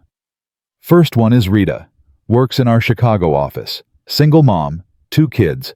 Her ex stopped paying child support 6 months ago and she's drowning, behind on rent, behind on everything. How much does she need? $8,000 to catch up. Then ongoing support until she can get to court and force the ex to pay. Approved. Next. James, Los Angeles. His mom has Alzheimer's. He's been paying for her care home out of pocket because Medicaid won't cover the place she's in. He's about to move her somewhere cheaper, but it's basically a warehouse for dying people. How much for the good place? $4,000 a month. Michael didn't hesitate. Approved. We'll cover it until we can find a better solution. Next. Sarah, New York. She's been hiding in the bathroom crying every lunch break because she can't afford her daughter's insulin. Insurance covers some, but not all. She's been rationing it. Her daughter ended up in the ER last week. Michael's jaw tightened. How much? $600 a month. Approved. And Olivia, I want you to call Sarah personally. Tell her we've got her. Tell her she never has to choose between insulin and rent again. Can you do that? Already dialing. Michael listened as Olivia made the call, heard the woman on the other end start crying, heard Olivia's gentle voice saying, "You're not alone anymore. We've got you." When she hung up, Olivia was crying too. That never gets easier. No, but it never gets less important either. The door opened. Alexander walked in with a woman Michael didn't recognize. 50s. Sharp suit. Expensive haircut. Michael, this is Patricia Howard. She's a journalist with The Atlantic. She wants to do a feature on the program. Patricia extended her hand. Mr. Harrison, your speech was remarkable. I'd love to tell the full story. The accident, the recovery, how you built this program. Everything. I don't know. It would reach millions of people, potentially inspire other companies to create similar programs. Isn't that worth a few hours of your time? Michael looked at Olivia. She nodded. Okay, but I'm not doing this alone. Olivia's part of this story too. Patricia smiled. Even better. When can we start? They spent 3 days with Patricia. She interviewed employees, sat in on meetings, watched Michael approve funding for a family whose house had burned down, watched Olivia comfort a man whose wife had cancer and couldn't afford treatment. On the 3rd day, Patricia sat down with Michael in his office. Can I ask you something personal? Depends on how personal. Your wife, Catherine, she died 3 years ago, cancer. Michael's shoulders tensed. Yeah. You've never talked about her publicly. Why? Because she's private. She's mine and Sophie's, not the world's. But she's part of your story, part of why you ran into that fire. Michael was quiet for a long time. Catherine was a nurse. She spent her whole life taking care of people. And when she got sick, all those people she'd helped, they showed up. They brought meals. They watched Sophie. They sat with her when I had to work. They loved her the way she'd loved them. His voice cracked. And when she died, I realized something. She'd built a safety net out of kindness, out of showing up for people. And that net caught us when we fell. So yeah, she's why I ran into the fire. Because she taught me that people matter more than safety. That caring is the bravest thing anyone can do. Patricia was writing furiously. That's beautiful. That's Catherine. She was beautiful, inside and out. Do you think she'd be proud of what you're doing now? I think she'd tell me I'm working too much and not spending enough time with Sophie. But yeah, I think she'd be proud. What about Olivia? She seems very close to your family. Michael chose his words carefully. Olivia's the best thing that happened to us after the worst thing. She's Sophie's friend. My friend. She shows up. She cares. She's proof that good things can come from tragedy. Are you in love with her? Michael froze. What? I've watched you two together. The way you look at each other. The way she talks about you. I'm just asking if you're in love. That's not part of the story. It is if it's true. Michael stood up. This interview is over. Mr. Harrison. I said it's over. You want to write about the program, fine. Write about the families we've helped. Write about the employees who finally have hope. But leave my personal life out of it. Patricia gathered her things. For what it's worth, I think she's in love with you too. After she left, Michael sat down hard in his chair. His hands were shaking. Olivia knocked and came in. I saw Patricia leave. Everything okay? She asked if I'm in love with you. Olivia went very still. Oh. I told her it's none of her business. Is it none of her business? Of course it is. But is it true? Michael looked at her. Really looked at her. The woman who'd changed everything. The woman who colored on his living room floor and made Sophie laugh and showed up every Saturday without fail. I don't know. Maybe. Is that okay? Olivia crossed the room, sat on the edge of his desk. More than okay. Because I'm pretty sure I'm in love with you too. You're sure? No. But I'm sure that I can't imagine my life without you. Without Sophie. Without Saturday pancakes and coloring books and this weird, beautiful family we've built. Is that love? I don't know. But it feels like it might be. What do we do about it? I don't know. Take it slow. See what happens. Not mess up what we have. I can't lose you, Olivia. You're too important. You won't lose me, I promise. But Michael, we need to be honest. With ourselves. With Sophie. With each other. Can we do that? I can try. That's all I'm asking. She leaned forward, kissed his forehead, then left. Michael sat alone in his office, heart racing, mind spinning. He was in love with Olivia Sterling, and she was in love with him. And somehow that was the most terrifying thing that had happened in a year full of terrifying things. That night, Sophie was doing homework at the kitchen table when Michael got home. You're late. I know. Sorry, baby. Busy day. Because of the news stuff. Yeah, because of the news stuff. Sophie set down her pencil. Daddy, can I ask you something?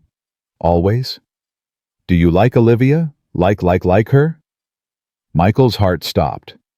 What? Mrs. Chen said you do. She said she can tell because you smile different when Olivia's here. Mrs. Chen needs to mind her own business. So you do like her? Michael sat down. Yeah, I like her. Is that okay? Sophie thought about this. Do you love her? I don't know. Maybe. Would that be okay with you? Would she be my new mom? No, nobody could be your new mom. Mommy was mommy. But Olivia could be, I don't know, someone else who loves you, someone else in our family. Like a bonus person. Yeah, like a bonus person. Sophie nodded slowly. I think I'd like that. Olivia's nice, and she's good at braids. Michael laughed despite himself. She is good at braids. And she makes you happy, like really happy. Not just okay happy. When did you become a relationship expert? I watch a lot of TV while you're at work. Maybe too much TV. Sophie grinned. Daddy, if you love Olivia, you should tell her. That's what they do in movies. They tell each other and then they kiss, and then everyone's happy. Real life is more complicated than movies. Why? Because in movies, nobody's scared. In real life, everyone's scared. Are you scared? Terrified. Of what? Of messing it up. Of losing her. Of hurting you. Bye. Sophie came around the table, climbed into his lap, even though she was getting too big for it. Daddy, you can't mess it up if you tell the truth. That's what you always tell me. Truth is the only thing that works. When did you get so smart? I told you. TV. Michael kissed the top of her head. I love you, baby. To the moon and back. And back again. Always and forever. The Atlantic article came out 2 weeks later. 6,000 words. Photos of Michael and Olivia working. Photos of families they'd helped. A sidebar about Catherine. Her photo. Her story. The headline was, The Man Who Runs Toward Fire, How One Act of Courage Changed Corporate America. It went viral immediately. 10 million views in 24 hours. Companies across the country started calling, wanting to know how to replicate the program, wanting Michael to consult, to speak, to teach them. Alexander called an emergency meeting. We need to talk about scaling this. Michael, Olivia, and 3 board members sat around the conference table. Scaling how? Michael asked. Other companies want what we have. They want you. I'm proposing we create a nonprofit, the Harrison Foundation. You'd run it. Help companies across the country build employee welfare programs. We'd fund it. You'd design it. Olivia would help.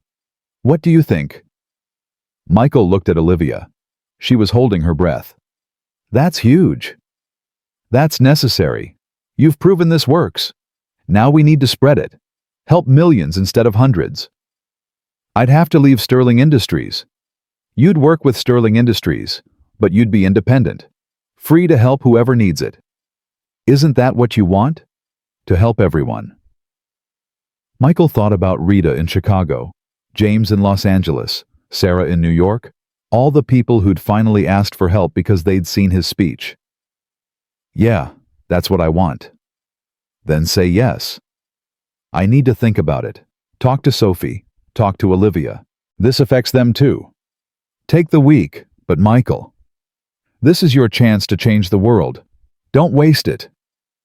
That Saturday, Olivia came over for pancakes like always. But the energy was different. Heavier. Sophie noticed immediately. Why do you guys look sad? We're not sad, Michael said. Just thinking. About what? About the future. About changes. What kind of changes? Olivia knelt down.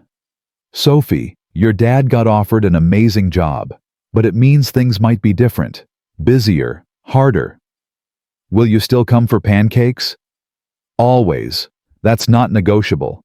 Then it doesn't matter. As long as we're still together, the rest doesn't matter. Michael met Olivia's eyes. She's right. As long as we're together. Are we? Olivia asked quietly. Together. Sophie looked between them. Oh my gosh, are you two going to kiss? Sophie. Michael started. Because you should. You've been making googly eyes at each other for like 6 months. It's exhausting. Googly eyes. Olivia laughed. Yes, googly, very googly, so just kiss already so we can eat pancakes. Michael stood up, crossed to Olivia, took her hands. Is this okay? With Sophie watching. With everything. The job. The changes. Us. Is this okay? More than okay. It's perfect. He kissed her. Soft. Careful. Like something precious that might break. Sophie cheered.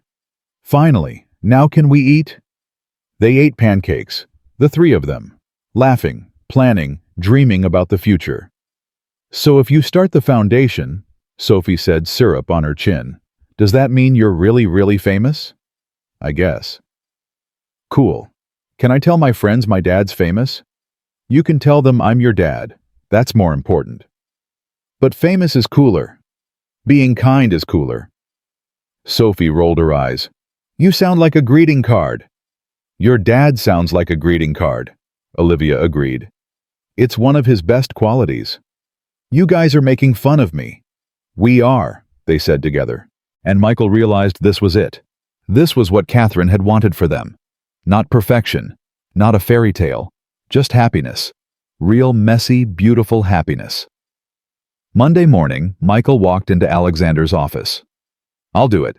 The foundation, all of it. You're sure? I'm sure, but I have conditions. Name them. Olivia comes with me, as co-director. Equal say, equal pay. Done. I work from home 2 days a week. I don't miss Sophie's school stuff. Ever. Done. And the foundation's mission is simple. We help people. No corporate politics, no board approval for every decision. We see someone who needs help, we help them. That's it. Alexander smiled. You drive a hard bargain. I learned from the best. Okay. You've got a deal. When do you want to start? Next month. I need time to transition, to tell Sophie, to make sure she understands what's changing. Take the time you need. This is going to work, Michael. I know it. I hope so, because a lot of people are counting on us. That night, Michael sat Sophie down. We need to talk about something important. You're starting the foundation. How did you? I heard you on the phone with Olivia. I'm not deaf. Sorry, I should have told you first. It's okay. So what does it mean? For us. It means I'll be busier, traveling sometimes, meeting with companies, but I promise I'll never miss your important stuff. School plays, parent-teacher conferences, field trips, all of it. I'll be there. What about Olivia? Is she going too? Yeah, she's going to run it with me. Sophie grinned. So you'll be working together every day? Yeah. And you're dating now? Yeah. So basically, you guys are going to fall in love and get married, and I'll have a bonus mom, and we'll all live happily ever after. It doesn't work like that, baby. Why not? Because life is complicated. Or maybe you make it too complicated. Maybe it's simple. You love her. She loves you. I love both of you. So we're a family. The end. Michael pulled her close. You're the smartest person I know. I keep telling you that. 1 year and 3 months after the accident, the Harrison Foundation officially launched. Press conference, ribbons, speeches. Michael stood at the podium with Olivia beside him. Thank you all for being here. 17 months ago, I pulled a woman from a burning car. I didn't know who she was, didn't care. She needed help. That's all that mattered. Today we're launching this foundation with the same principle. People need help. We're going to give it. No complicated applications, no red tape, just human beings helping human beings. Because at the end of the day, that's all that matters. Showing up, caring, being brave enough to run toward the fire instead of away. He looked at Olivia. I couldn't do this without my partner. Olivia Sterling. She's the heart of this foundation, the conscience, the courage. Thank you for believing in this. Thank you for believing in me. Olivia took the microphone. Thank you, Michael, for saving my life, and for teaching me how to live it. This foundation exists because one man chose courage over safety, chose people over profit, chose love over fear. We're going to honor that choice every single day. The press conference ended. Photos taken, interviews given. And finally, Michael and Olivia were alone in their new office. We did it, she said. We did it. You nervous? Terrified. You? Same. But we'll figure it out. Together. Michael looked at his hands. The scars were barely visible now. Just part of him. Part of his story. You know what Sophie said to me last night? What? She said, heroes don't just save people once, they save people every day. By showing up, by caring, by being brave enough to keep choosing love. She's right. She usually is. Olivia took his hand. Traced the faint scars with her fingertips. These are beautiful. They're just scars. No, they're proof. Proof that 30 seconds of courage can change everything. Proof that the people we save sometimes save us right back. Proof that love is always worth the risk. Michael pulled her close, kissed her, long and soft and full of promise. I love you, Olivia Sterling. I love you too, Michael Harrison. Outside, the sun was setting over Denver, turning the sky orange and pink. Beautiful. Perfect. And somewhere across the city, families were going to bed with full stomachs. Kids were dreaming about college. Parents were sleeping through the night for the first time in months. All because one man chose to stop. All because 30 seconds of courage created a ripple that became a wave. All because Michael Harrison looked at a burning car and decided that someone's life mattered more than his own safety. He pulled out his phone. Texted Sophie, "Love you to the moon." She texted back immediately, and back again, always and forever. Now stop texting me and kiss your girlfriend. Michael laughed, showed Olivia the text. Your daughter's a menace. My daughter's perfect. That too. They stood at the window, looking out at the city they were going to change, one person at a time, one act of kindness at a time. You ready for this? Olivia asked. No, but I'm doing it anyway. That's what brave means. Yeah, that's what brave means. And Michael Harrison, former janitor, single dad, accidental hero, took his partner's hand and stepped into a future that was uncertain and scary and absolutely worth it. Because at the end of the day, that's what courage looks like. Not the absence of fear, but the choice to love anyway, to show up anyway, to run toward the fire anyway, because somebody's daughter needs help, and that's all that matters.